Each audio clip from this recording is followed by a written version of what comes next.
এক সাই শস্য দিতে হবে, শস্যই দিতে হবে।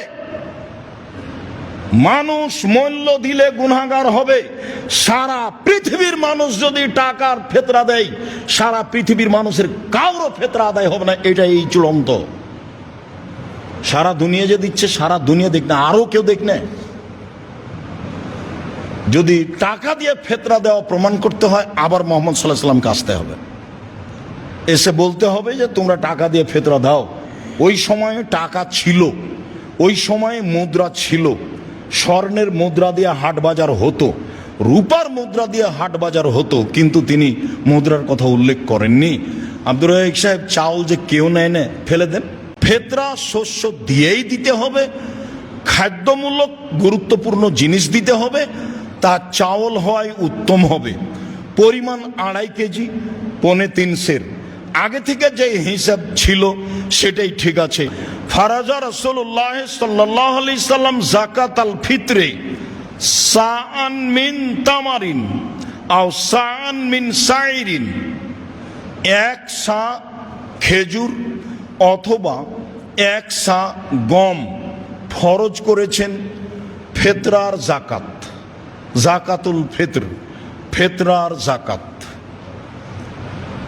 আলাল আবদে অল হুররে, দাস দাসীর ওপরে, স্বাধীন মানুষের উপরে।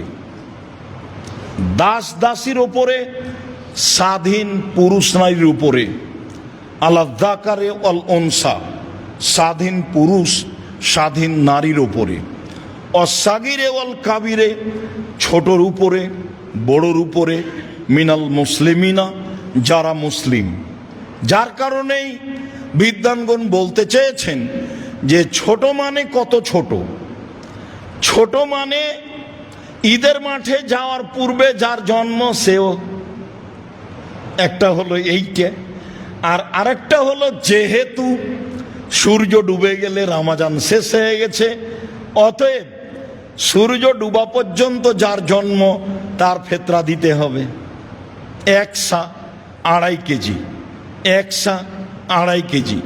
ইরাকের হিসাবে 3.25 কেজির ভাগে অর্ধেকের মূল্য থেকে বিরত থাকতে হবে। সময়ের গতিতে বলছি ইনশাআল্লাহ। সম্মানিত দিনী ভাই বোন, অত্র বুখারী মুসলিমের হাদিসে রাসূল সাল্লাল্লাহু আলাইহি সাল্লাম সকল পুরুষ নারী, দাস দাসী, ছোট বড় সবার উপরে যাকাতুল ফিতর ফরজ করেছেন। ভিক্ষুককেও যাকাতুল ফিতরা দিতে হবে, যে ভিক্ষা চাই তাকেও দিতে হবে।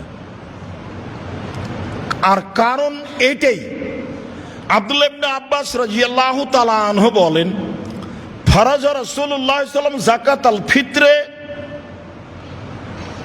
তোহরান লিসিয়াম মিনাল লাগব ওয়া রাফাসে, সিয়ামটাকে অশ্লীল কথা ও কর্ম, অপছন্দ কথা ও কর্ম থেকে পবিত্র করার জন্য। মানুষ হিসাবে কিছু যদি ঘটে থাকে তো ফেতরা দিয়ে আল্লাহ ওটা পার করে দিবেন, সেই জন্য। অত্তমাতাল লিল মাসাকিন, আর ফকির মিসকিনের খাদ্যের জন্য। তো আমিও বাঁচলাম, ফকির মিসকিনও বাঁচল। আমারও সুবিধা হলো যে এ দিয়ে আমার সিয়ামটা পবিত্র হয়ে গেল, আর ফকির মিসকিনেরও সুবিধা হলো, এ দিয়ে তার একটা রুজির ব্যবস্থা হলো। এই কথা রাসূল সাল্লাল্লাহু আলাইহি সাল্লাম বলেন। আবু সাঈদ খুদরি রাদিয়াল্লাহু তাআলা আনহু বলেন, ফারাজা রাসূলুল্লাহ সাল্লাল্লাহু আলাইহি সাল্লাম যাকাত আল ফিতরে, আল্লাহর নবী ফেতরা ফরজ করেছেন সান মিন তামিন, 1 সা খাদ্য, আও সান মিন তামরিন, 1 সা খেজুর, আও সান মিন শাইরিন, 1 সা জব গম, আও সান মিন আকেতিন, 1 সা পনির, আও সান মিন জাবিবিন, 1 সা কিশমিশ। প্রথম শব্দটা আছে খাদ্য। এখন কেউ যদি মনে করে যে আমি 2.5 কেজি সেমাই কিনে দিব, দিলে ভুল হবে তা নয়, দিতে পারে। তো সমাজের ফকির মিসকিনের যেটাতে উপকার হবে সেটাই দিবে, এটাই মূলত ভালো। তবে যেহেতু খাদ্যের কথা এসেছে, কাজেই ও যা খায় সেটাই দিবে, এটাই ঠিক। যেহেতু খাদ্যের কথা এসেছে, কাজে এখানে নতুনভাবে যেন টাকা না ঢুকতে পারে। চলেন, টাকা যে চলবে না কিয়ামত পর্যন্ত তার জাজল্য প্রমাণ। আবু সাইদ খুদরি এই পর্যন্ত বলার পরে বলেন, ফালাম নাজাল নুখরিজহু, এইভাবে ফেতরা দিয়ে আসি, দীর্ঘদিন থেকে দিয়ে আসছি, রাসূলের যুগ থেকে একসা করে এগুলো দিয়ে আসছি। ফাকাদেমা মুআবিয়াত মিনাস শাম হাজ্জানাও মুতামিরান, একদা সিরিয়া থেকে মুআবিয়া আসলো হজের উদ্দেশ্যে অথবা উমরার উদ্দেশ্যে। তখন মুআবিয়া সিরিয়ার দায়িত্বশীল, অর্ধ পৃথিবীর খলিফা, কুশাগর বুদ্ধিজীবী রাজনীতিবিদ ওমর বুঝছিলেন মুআবিয়ার বুদ্ধির অভাব নেই, মুআবিয়ার নেতৃত্ব দেওয়ার অভাব নেই। মুআবিয়া সুযোগ্য, সুদক্ষ, সুপণ্ডিত এবং চৌকুশ নেতা, কাজেই তাকে একটা বিশাল ভূখণ্ডের মালিক না করলে আসলেই তাকে পরিস্থিতি অনুযায়ী ঠেকিয়ে রাখা কঠিন। সুচিন্তিত মানুষ, বিশাল এলাকার তাকে মালিক করে রাখলেন, তা হলো সিরিয়া। একদা সিরিয়া থেকে আসলেন মুআবিয়া, ফাকাল্লামান নাস আলাল মিম্বারে, এসে তিনি মিম্বারের উপরে উঠে মানুষের সামনে বক্তব্য দিলেন। ফাকানান ফিমা কানান নাসা, সেদিন তিনি বক্তব্যে যা বলেছিলেন তাতে তিনি বলেছিলেন যে ইন্নি আরা, আমি মনে করি, তিনি বলছেন ইন্নি আরা, আমি মনে করি যে আন্না মুদ্দাইনে মিন সামারাই শাম, সিরিয়ার 2 মুদ অর্ধ সা গম, তা দিল সান মিন তামারিন, মদিনার 1 সা খেজুরের সমান আমি মনে করি। এই কথা মুআবিয়া রাদিয়াল্লাহু তাআলা মিম্বারের উপরে ঘোষণা দিলেন। যেহেতু সিরিয়ার গমের দাম বেশি আর মদিনার খেজুরের দাম কম, তাহলে দাম অনুপাতে করলেন, এই কথাটা আবার মনে রাখতে হবে শেষে গিয়ে। আমি মনে করি, ইন্নি আরা, আমি মনে করি যে সিরিয়ার 2 মুদ অর্ধ সা গম মদিনার 1 সা খেজুরের সমান। ফা খাজা নাসবে জালেকা, মানুষ তখন বলল আচ্ছা ঠিক আছে, খুব ভালো কথা, তাহলে আমরা গম দিলে অর্ধেক দিব, অর্ধ সা দিব। মানুষ এটা গ্রহণ করে নিল। ফামানা, এবার আমি আবু সাইদ খুদরি বলছি, তবে আমি ফালা আজালা উখরেজহু কামা কুনতু আখরাজহু ফি আহাদি নবী সাল্লাল্লাহু আলাইহি ওয়াসাল্লাম আবাদান, আমি রাসূলের যুগে 1 সা বের করতাম, সর্বদা বের করব, মা ইস্ত, যতদিন বেঁচে থাকবো। তবে আমি, মানুষ তো মুআবিয়া রাদিয়াল্লাহু তাআলার এই রায় সিদ্ধান্তকে গ্রহণ করে নিল, যেটা তিনি বললেন আমি মনে করি, তো মানুষ গ্রহণ করে নিল। মানুষ তো করেই, ভারত বাংলাদেশ পাকিস্তানের শতকরা 95 জন মানুষ করেছে, করছে। এখন আপনি দেখছেন আপনার পাশে, হয়তো বা আপনিও তার মধ্যে একজন। তো মুআবিয়া রাদিয়াল্লাহু তাআলা বলছেন যে যতদিন আমি হায়াতে বেঁচে থাকবো 1 সা দিব। কালা রাজুলুন মিনাল কওমে, একটা লোক পাশ থেকে বলল, কেন মুদ্দানে মিন কামহিন, অর্ধ সা গম দিলে হবে না?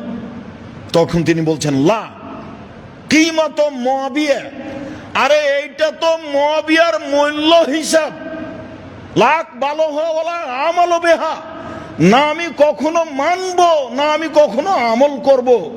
আমি মুআবিয়ার এই মূল্য হিসাব কখনো কবুল করব না, আমি মুআবিয়ার এই মূল্য হিসাব সিদ্ধান্ত রায়কে কখনো মানব না। হাদিস তো সহি, আপনি কি করবেন? কে আপনাকে বলল?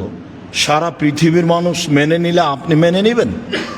সারা দুনিয়াতে মাত্র ইব্রাহিম আলাইসাল্লাম আর তার স্ত্রী ভালো মানুষ ছিলেন, আর কেউ ছিল না। তাহলে এখন ইব্রাহিম আলাইসাল্লাম উল্টে যাবেন? সারা দুনিয়ার মানুষ যদি এখন করোনায় 3 ফুট পর পর দাঁড়ায়, আপনিও দাঁড়াবেন? হুজুরি যে আগে বক্তব্য কত শক্ত।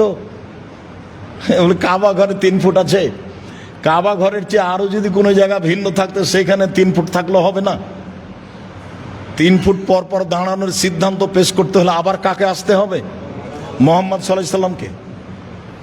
যেহেতু মোহাম্মদ সাল্লাল্লাহু আলাইহি সাল্লাম কিয়ামত পর্যন্ত আসবেন না, কাজে ইবাদতের নিয়ম কিয়ামত পর্যন্ত কোনোদিন পরিবর্তন হবে না। আপনি পালন করতে পারেন না, মসজিদে আসেন না সমস্যার কারণে। আরে যারা এটা বলেছে তারাই তো করোনা দেয়নি, একজনও টিকা দেয়নি। ও তো তারা টিকা বিক্রি করার জন্য এগুলো করেছে, সেটা তো আপনারাও জানেন। সবাই কেন বুঝে না? অবাক কথা। ইবাদতের জায়গায় তো মসজিদ। বিপদে পড়লে তো আল্লাহ রাসূল দৌড়িয়ে মসজিদে গেলেন। চন্দ্র সূর্য গ্রহণ লেগে গেছে, চলো মসজিদে দোয়া করো, দান খায়রাত করো। আরে বাঁচো বিপদ থেকে, দোয়া করে মসজিদে চলো। আর এখন বলছে মসজিদে নিষেধ। কেমন উল্টা বুদ্ধি! আর নগদ হুজুর বলছে যা ঠিক আছে। এটা হয়? হুজুর কেন বলবে? কেন হুজুর বলবে? সভাপতি সেক্রেটারি বলতে পারে। রুজি সভাপতি সেক্রেটারির কাছে আছে, এই বুঝটা আপনার ভুল। রুজি আল্লাহ রেখেছেন পৃথিবী সৃষ্টির 50,000 বছর পূর্বে। আমরা তো তার জাজল্য প্রমাণ। কই, আমার তো এরকম 90 সাল থেকে মাঠে আছে, এরকম কোনোদিন ঘটেনি যে কোনো সভাপতি সেক্রেটারিকে হিসাব করে কথা বলতে হবে, বা কোনো জায়গাতে কোনো মঞ্চে এরকম পরিবেশ তো আমি বুঝলাম না কোনোদিন। সম্মানিত দিনী ভাই বোন, রাসূল সাল্লাল্লাহু আলাইহি সাল্লামের পদ্ধতিই চূড়ান্ত। এক সাই শস্য দিতে হবে, শস্যই দিতে হবে। মানুষ মূল্য দিলে গুনাহগার হবে। সারা পৃথিবীর মানুষ যদি টাকার ফেতরা দেয়, সারা পৃথিবীর মানুষের কারো ফেতরা আদায় হবে না। এটাই চূড়ান্ত। সারা দুনিয়া যে দিচ্ছে, সারা দুনিয়া দেখ না, আরো কেউ দেখ না। যদি টাকা দিয়ে ফেতরা দেওয়া প্রমাণ করতে হয়, আবার মুহাম্মদ সাল্লাল্লাহু আলাইহি সাল্লামকে আসতে হবে, এসে বলতে হবে যে তোমরা টাকা দিয়ে ফেতরা দাও।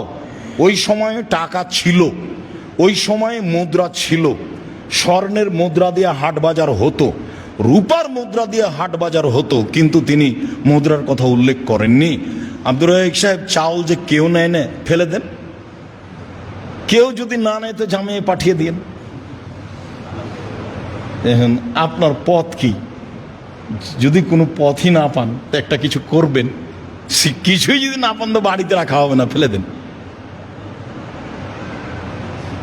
দুনিয়া অত খাটো হয়নি, কিয়ামত পর্যন্ত অত খাটো হবে না। আমি আর আপনি ভুল বুঝছি। সম্মানিত দিনী ভাই বোন, ফেতরা সম্পর্কে আমরা একটা চূড়ান্ত পর্যায়ে গিয়ে বলতে চাচ্ছি যে ফেতরা শস্য দিয়েই দিতে হবে, খাদ্যমূলক গুরুত্বপূর্ণ জিনিস দিতে হবে। তা চাউল হয় উত্তম হবে, পরিমাণ 2.5 কেজি, 3.25 সের। আগে থেকে যে হিসাব ছিল সেটাই ঠিক আছে। কখন দিতে হবে? ও আমারা বেহা আন্তুয়াদ্দা খরুজিন না সেলাল মুসাল্লা কাবলা খরুজিন না সেলাল মুসাল্লা। মানুষের ঈদের মাঠে যাওয়ার পূর্বে, আগে যে আপনাদের বাপদাদারা ঈদের মাঠে যাওয়ার পূর্বে ফেতরা বের করতেন, এটাই হুবাহু হাদিস সাথে মিল আছে। এটাই হলো হাদিসের বাস্তব আমল। তবে সহিহ হাদিস আসার থেকে পাওয়া যায়, আব্দুল্লাহ ইবনে উমর থেকে, যে 1 দিন বা 2 দিন আগে ফেতরা বের করা যায়। তা হলো 28শে রমাজান, তা হলো 19শে রমাজান, নিতান্তই। তবে বুখারী মুসলিমের সিদ্ধান্ত এটাই যে আপনি ঈদের মাঠে যাওয়ার পূর্বে ফেতরা বের করে যাবেন। এসে বের করলে সেটা আর ফেতরা হবে না, সেটা হবে সাদাকা। সেটা আবার জাকাতুল ফেতরা হলো না, যেটা আপনার সিয়ামকে পবিত্র করার জন্য।